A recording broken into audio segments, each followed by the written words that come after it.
Hello and welcome back to the East Lake Pet Talk podcast. I'm veterinarian Dr. Karen Fling, back as usual with my co-host. Hello everyone, I'm Dr. Will McCauley. Welcome to our 11th episode. We celebrated our 10th last week, so on to the next 10, I guess. That's right, on to the next. Mm-hmm. And be sure to subscribe by clicking on our link here. Always click on the link. If you want to get some questions in, of course, we always welcome questions. We had some good ones last week. You can give us a call on our voicemail number. Leave us a voicemail. It's 972-808-6038. If you want to send us an email instead, don't feel like calling up or just want to shoot us an email, you can reach us at podcast@welovepets.net. Of course, if you want to get this via iTunes, just go and search for East Lake Pet Talk Podcast in the little search bar on the iTunes store or find the link below. Right, very good. Mm-hmm. And last week when we wrapped up, you were talking a little bit about generic drugs. What's the story there? That's right. So, we kind of got down that conversation by talking about ways to save money. We're all worried about, wanting to save money here, there. Thank goodness gas prices are low, so that helps out a little bit. Yep. And, kind of along those lines, people think, well, if I have to get medications, why not go for the generic form, which in most cases, the generic form is perfectly fine. It is the exact same chemical composition as the brand name, and just so long as it's properly produced and stored and transported, it's just as efficacious. And it does have the benefit of being much cheaper in some cases. But there has been a big increase in the prices that we as vets are seeing in some, not all, but some generic medications. The one that comes to my mind, at least, is a very common antibiotic called doxycycline. Right, good example. And also prednisolone, pred. I mean, that's a common cortisone medication, and it's been ridiculous. Some of the most basic stuff that we've been using for years. And the AVMA on their website, if you actually want to go to avma.org, you can see the story that kind of brought this to my mind. They have a graph on there that shows back in October of 2013, a 500 count bottle of doxycycline tablets cost about $20, which is a good price for very basic, very generic medication.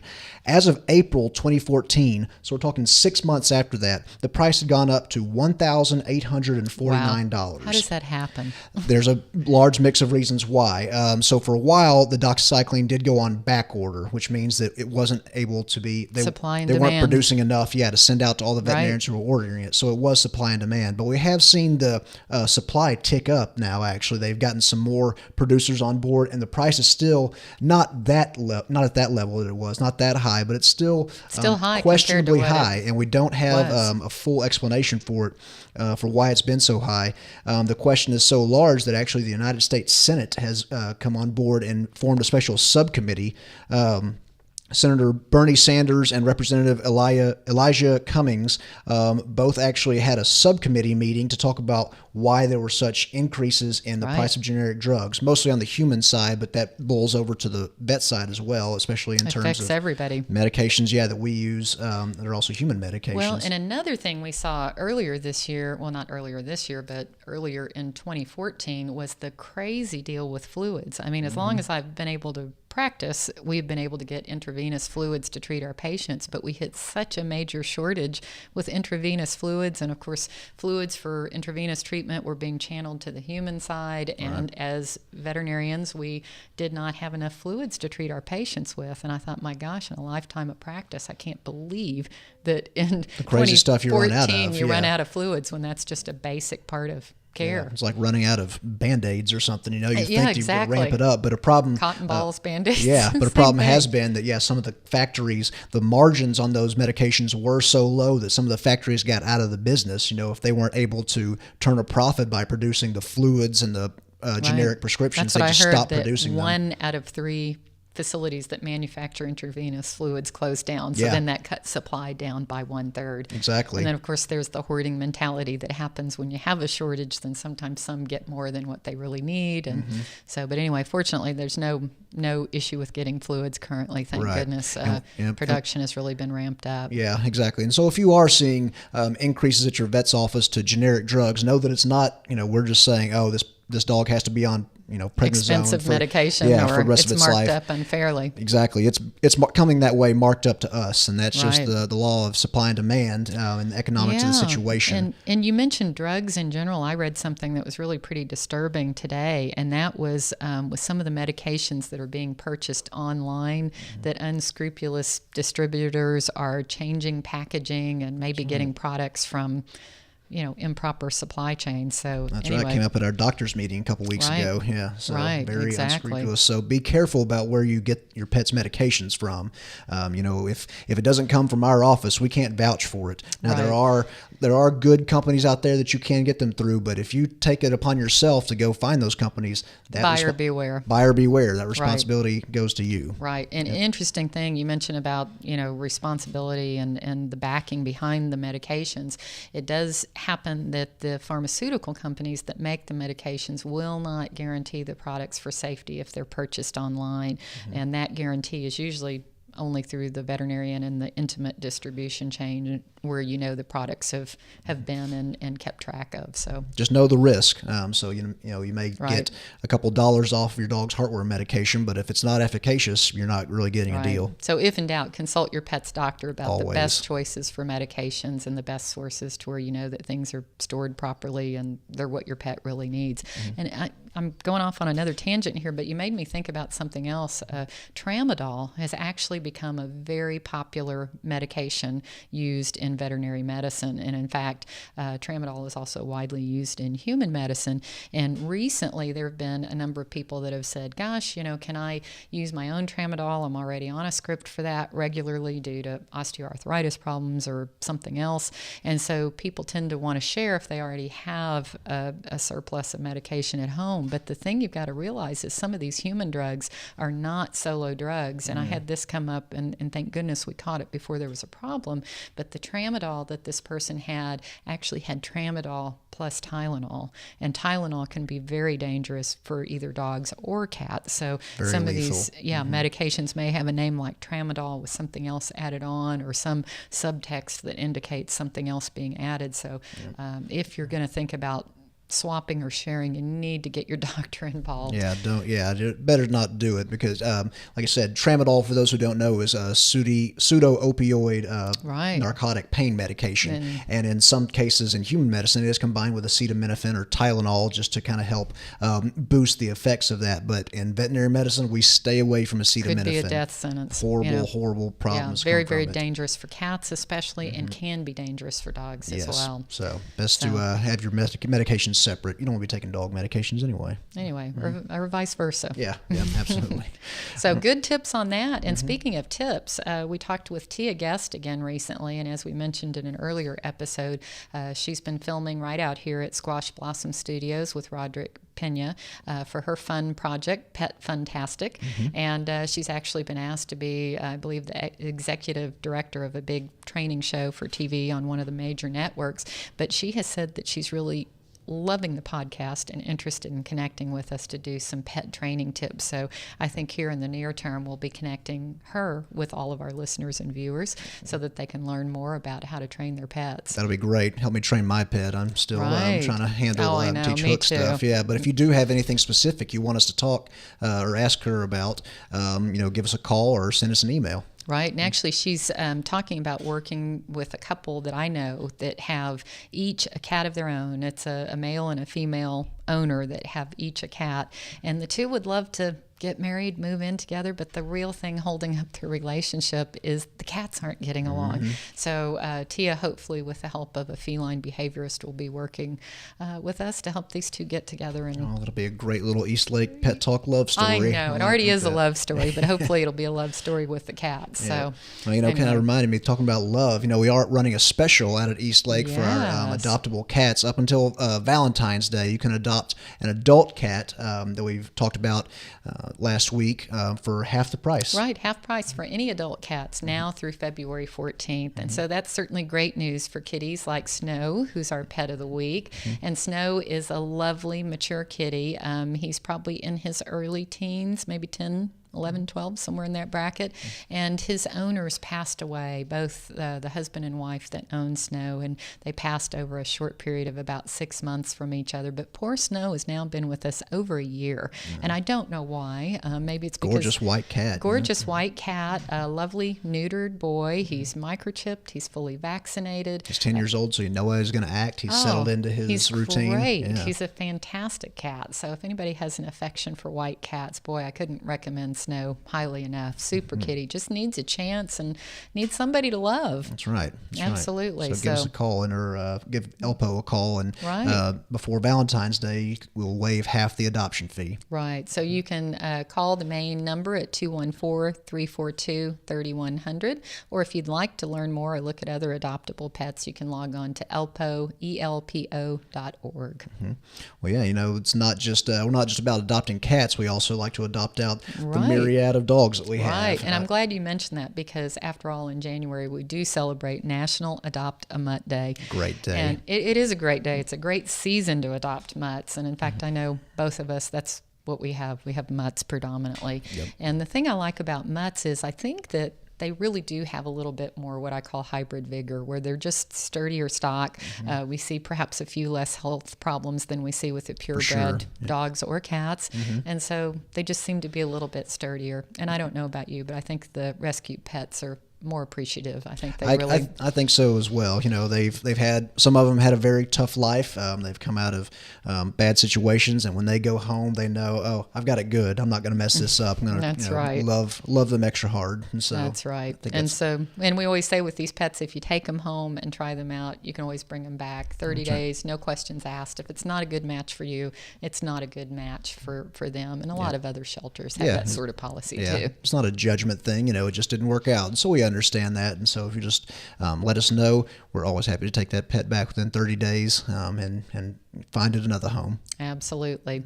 Well, what about other news? You have some news that's not so happy as adoption, and it relates to dog fighting. Is that right? That's correct. So recently there was a federal indictment, or a federal conviction, actually, of 9 people who are imprisoned on federal dogfighting charges, and this is actually handed down the longest sentence yet for dogfighting. A guy in Alabama received 8 years for this dogfighting ring that involved somewhere between 400 and 600 dogs, and it's spread across 6 states. Wow. I tell you what, that verdict makes me so happy. Yep. Ranged from 8 years down to 5 years, 4 years, down to a couple months. But a guy in Houston, was sentenced to 5 years in federal prison for having a part in this dogfighting ring. And I'm sure all our listeners and viewers sit here with us when we say that dogfighting is a disgusting, just atrocious act that shouldn't be tolerated in any sense. Don't tell me it's cultural. Don't tell me it's entertainment. It's vicious and it's illegal, and they should throw the book at you. No place for it. No. Yeah, and I tell you what, when I think about dog fighting, I have this image in my mind, in fact, of a Chihuahua that came into the orphanage that was a bait dog. And I say bait dog. This wasn't actually a bait dog. This dog was supposed to be a reward for the victor dog in a dog fight situation. And this little Chihuahua looked like a little tiny deer, little toothpick legs, beautiful apple-shaped head, just a lovely, sweet little dog. And I wish to this day that I knew more about how the dog came in, and it all happened so fast. And, the dog was just kind of thrust over the counter, and we were told kind of what the background was of the dog. And you just can't believe that these innocent, precious little creatures get harmed in this way and killed in this way. It's just inexcusable. It's a very gross, and I don't even call it a sport. It's a gross crime. And so is. I think, anyone who's involved with that, just go bury yourself under the courthouse, because that's what we're going to do when we find you. All right. Well, don't mess with Macaulay. That's what I say. That's right. Yep. So other news, a little more uplifting news. There's actually been a new class of antibiotics discovered, which is big news. Very big news. For veterinarians, doctors, pharmacists, and for sure the general public should know more about this. There's been a huge increase in the number of resistant bacteria in past years. And what I mean by resistant is they aren't sensitive and aren't defeated by the typical antibiotics antibiotics we use. The one that pops into my head is one called MRSA, or methicillin-resistant Staphylococcus aureus. This is just a huge problem in human hospitals. It's a bug that can't be killed with our normal array of drugs. And so this new one that they discovered called, I'll find it in a minute, Teixobactin, Teixobactin, actually comes from a soil-dwelling bacteria that is not able to be grown in the lab, and so they actually had to find a way to grow it out in the soil and produce this new antibiotic, which has a lot of promise for treating these resistant infections. That is so exciting, because as a veterinarian, I've wondered if we were going to just run out of antibiotic choices. That was a real fear, real fear, and I know it's been a subject of debate for a very, very long time. And in times past, we used to really believe that there was so much species specificity that dog germs just stay with dogs, people germs just stay with people, and now there's gotten to be so much more trans-species transmission to where even the bacteria in human mouths that cause cavities now have been found to spread to dogs and cause dental caries or cavities even in dogs. So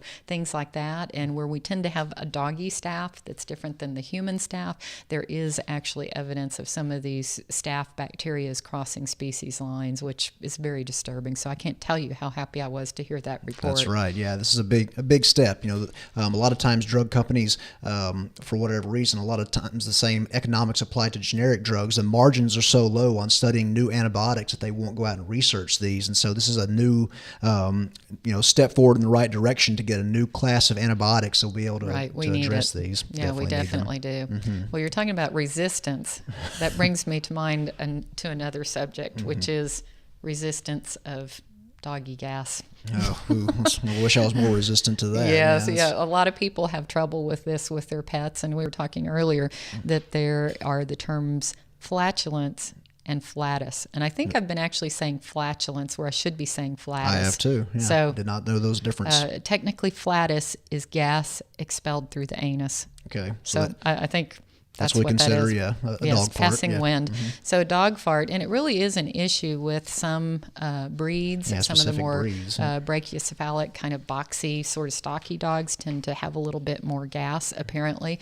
But there's a big debate as to whether it's breed-related or just an annoyance and a nuisance, or whether it really could signal some type of medical issue. So there's a recent report that comes out saying that really some of these dogs do have medical problems. So there could be issues with food allergies, issues with inflammatory bowel syndrome. Of course, it may just be dietary related to eating too much fiber. And of course, beans are generally a gas producer both for people or pets.